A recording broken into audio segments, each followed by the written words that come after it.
Hey there, this is Carol Matz, and this is the teaching tips video for one of my studio packs, and that's the Christmas Pack 1 written for the intermediate levels.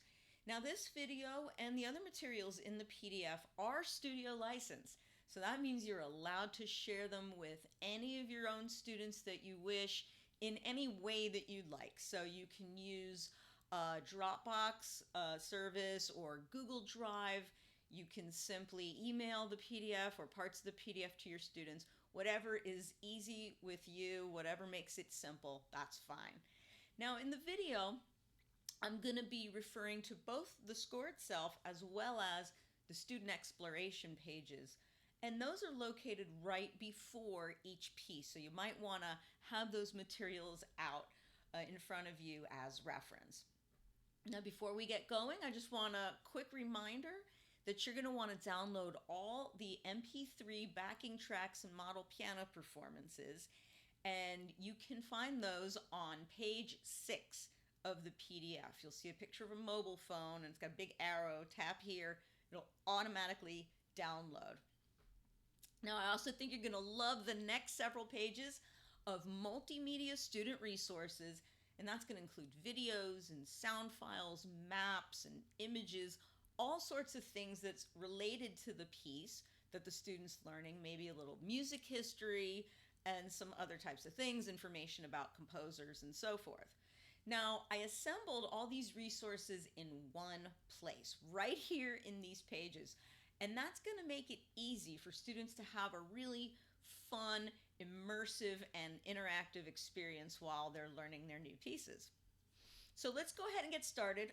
I'm going to cover one piece at a time, and if you want to skip directly to any particular piece, just go back to the page of the PDF that you were on and click the little timestamp for that piece. It's the little numbers in the parentheses that say maybe like 3 minutes and 16 seconds, you know. Just click right on that, and that will send you directly to that portion of the video. Okay, here's Hark the Herald Angels Sing. Actually, the music was written by composer Felix Mendelssohn, and this is a great piece for working on what my piano teacher when I was young used to call a handful of thirds, and that's showing up in the left part here. So go ahead and you can see on this slide, if you take a look at measures 1 and 2, this is a very common pattern. So you can see this is in the key of G. It's a handful of thirds and then like a little extension. So you have thirds all the way up, and then it extends past the 5-finger pattern up to fingers 1 and 2. So we really want to get our students to become comfortable with that pattern. Sorry, I'm doing some technical stuff. And so you can see here on the student exploration page that we've got some warm-ups that are going to help our students become comfortable with that handful of thirds pattern. Now this is a pattern that students are going to encounter in many pieces, and I'm sure you realize you will have seen them in sonatinas and other easy piano literature, easy meaning around the intermediate level. Okay, so first here we have warm-up number 1. Play these thirds slowly and try to play legato. So we have the left hand thirds going up and simply coming back. And then the second one has it going down only, starting with the extension, the C to A, and then coming down. So these are really great exercises to get a hold of those handful of thirds patterns. So now here's the first page of music for this piece, and you can see that I've marked various intervals all over the place here. In fact, I designed this arrangement to kind of be like a study in intervals. So we had the handful of thirds, and we had that pattern appear twice. You can see here measures 1 and 2, and then again in measures 5 and 6.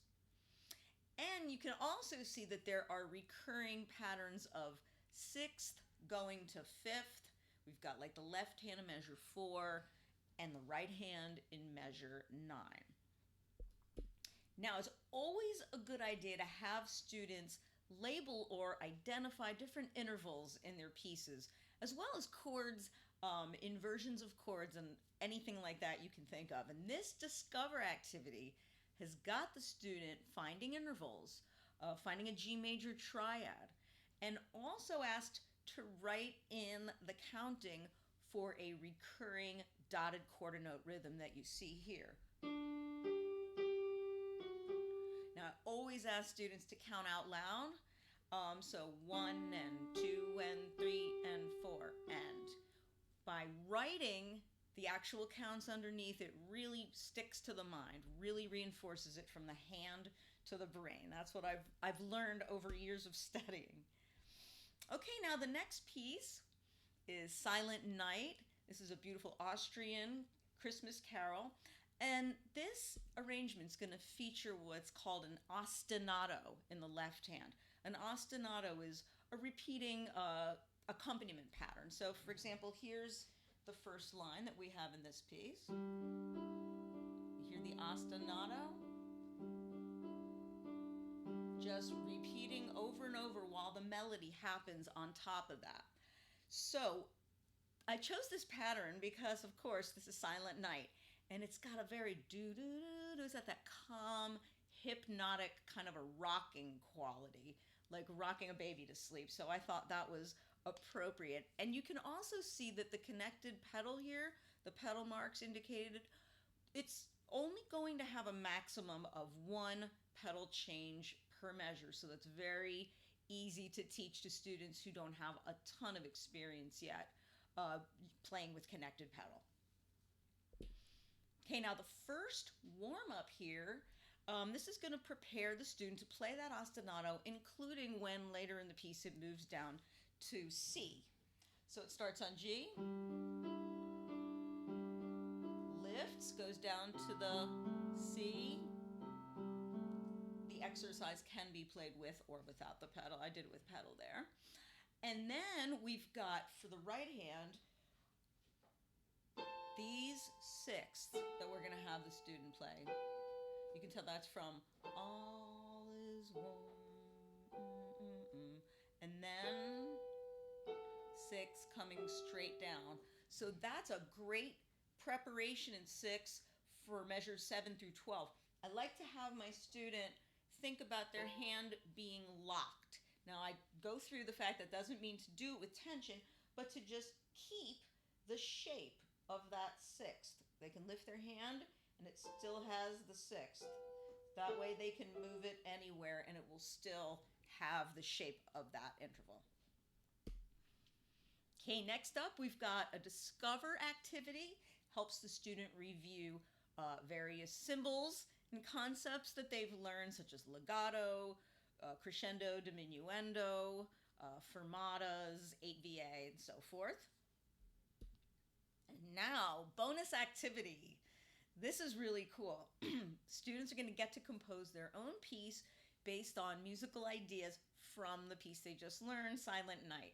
So they're going to choose their melody notes from a 5-finger pattern. You can see it's written out top. And they're going to use the rhythm of the small Q notes that are written above the right hand. And they're going to use that rhythm for the melody. So you can see that this piece has that a similar ostinato. So the student can write a melody over that. In the second line it changes like it does in the arrangement. And you'll also see that we've got the quarter note, the dotted quarter note rhythm that that's from the melody. Now, I encourage the student to start on a different note. So maybe they'll go, or maybe they'll go, Silent Night, and then they'd be Mozart. I did that by accident. I accidentally ripped off Mozart. It's just a Thursday. Okay, so next up, Handel's gonna save me here. Hallelujah chorus from his oratorio Messiah. And this is a super fun song. Kids really enjoy playing this piece. And right here you can see that this is a study in contrasting articulations, because you can see all the staccatos in the first few measures, this first 6 measures actually. So you've got all the staccatos, you know, all the staccatos, and then in measures 7 and 8, the last 2 measures shown here, you've got this hallelujah, and that is the smooth slur. That's, you want to have the student not only see this, looking at the phrase marks visually versus looking at staccato dots, but obviously also articulating that properly, really bringing out the staccatos to be sharp and crisp, and then nice smooth slurs. Okay, now, whoops, wrong thing. Okay, Hallelujah Chorus student exploration page. Now we've got some warm-ups. And these warm-ups are really going to help the student get a rock-solid hold on some of those main right-hand figures. But notice that I've stripped it of articulation and any rhythm that might further complicate it. What we really want the student to do is feel under their hand. So we've got 6th, 3rd, 3rd. Then in examples 2 and 3, these are 1, they're chords. So you've got a 1 going to a 4 going to a 1. Now notice the fingering here. Instead of the normal 1, 3, 5, I'm having the student try 1, 2, 4, leaving the thumb in place and going up to the 3, 5. So that's something I really suggest students go over. And the end is the last couple measures of the piece have this. And that's going to work on having that thumb. It's so annoying, I know, the thumb on the B flat. But if I tell my students not to worry about getting up into the keyboard. When you push up into the black keys to get that thumb on there, they're going to find that their other fingers are going to play somewhere in the middle of the key. And I like to point that out to students so they don't think, you know, that they're doing it weird.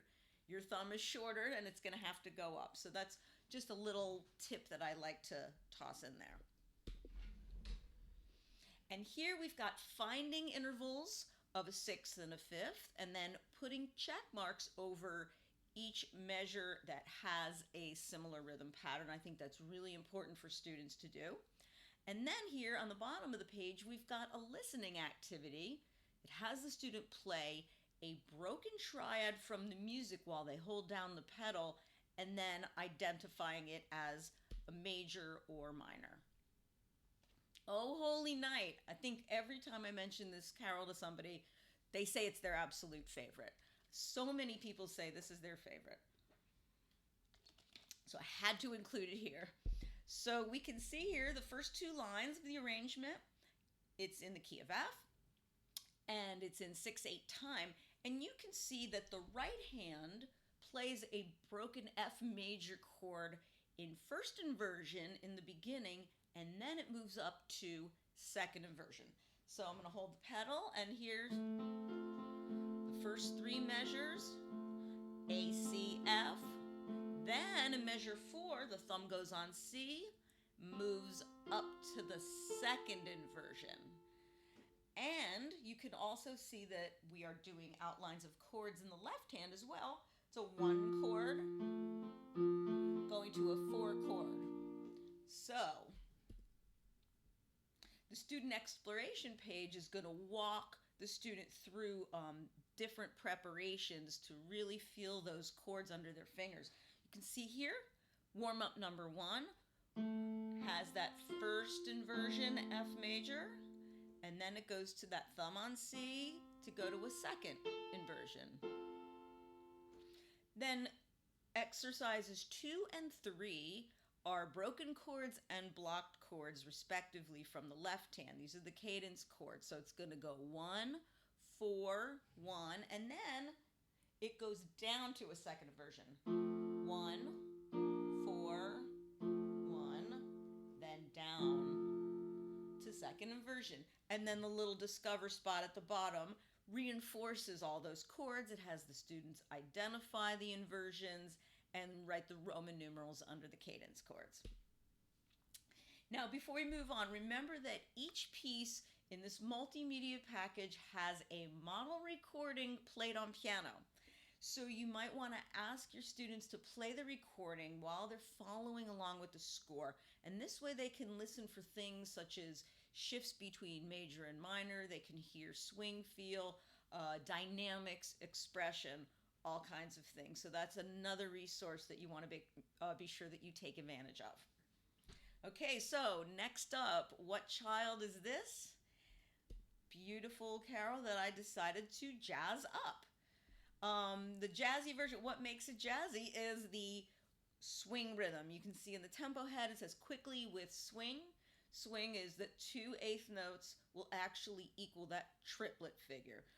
Instead of teaching that intellectually, I teach it by feel. So we can kind of back up into that, and I'll show you what I mean. Now, this is kind of a little, well, I ripped off Mozart earlier, and now I'm going to rip off Dave Brubeck. So, you know, steal from the best. Okay, so this is going to be, oops, I don't have my pedal.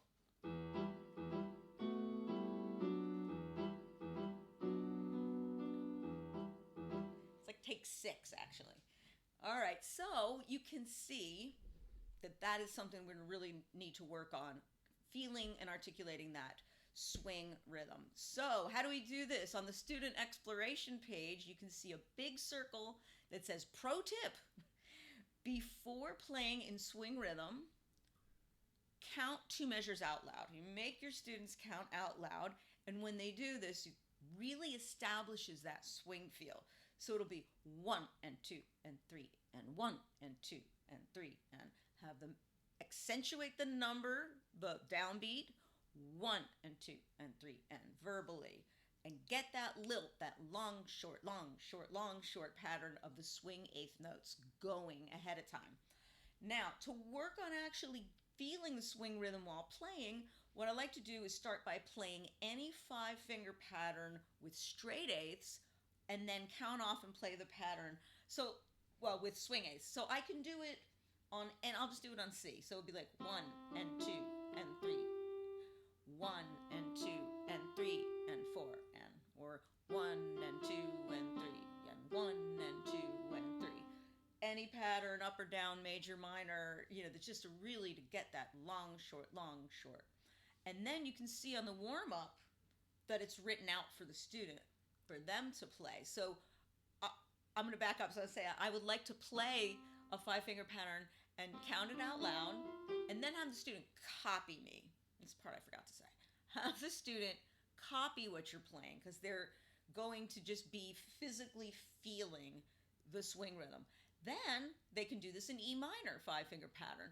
So we've got 1 and 2 and 3 and 1 and 2 and 3, and they'll start counting 2 measures. Then they'll play that a couple of times until they really establish that swing feel. Next, we've got a little tapping exercise so students can get down that feel of the main Brubeck type riff, if you will. So it says tap slowly, hands together. First, they're going to count with regular straight 8ths. 1 and 2 and 3 and, okay? So that would be 1 and 2 and 3 and 1 and 2 and 3. And so I'm using both hands on my lap to tap through the rhythm while counting. Don't tap hands together while counting with swing 8ths, and be sure to do a 2-measure count off aloud before starting. So we're going to do this out loud. 1 and 2 and 3 and 1 and 2 and 3 and 1 and 2 and 3 and 1 and 2 and 3 and 1 and 2 and 3 and 1 and 2 and 3 and you can see how that will translate into a little bit faster. 1 and 2 and 3, 1, 2, 3, 1 and 2 and 3 and 1, 2, 3. Lots of tapping. Okay, now the next slide shows a left hand chord pattern that's used in the main part of the piece. So like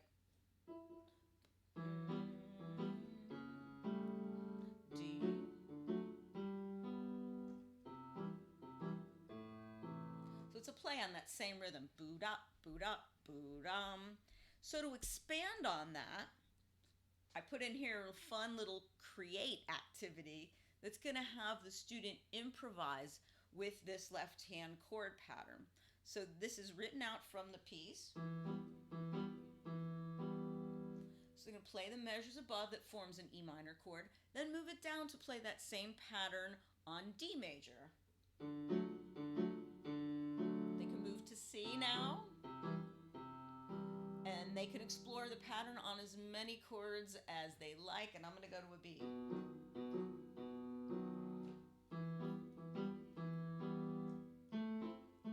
They could do whatever they like. The idea is to have freedom and get that rhythm under their fingers so that they don't have to think about it, and all they're thinking about is where am I going to move this chord. So it's a way to explore, it's a way to solidify the rhythm, and it's a way for students to be creative.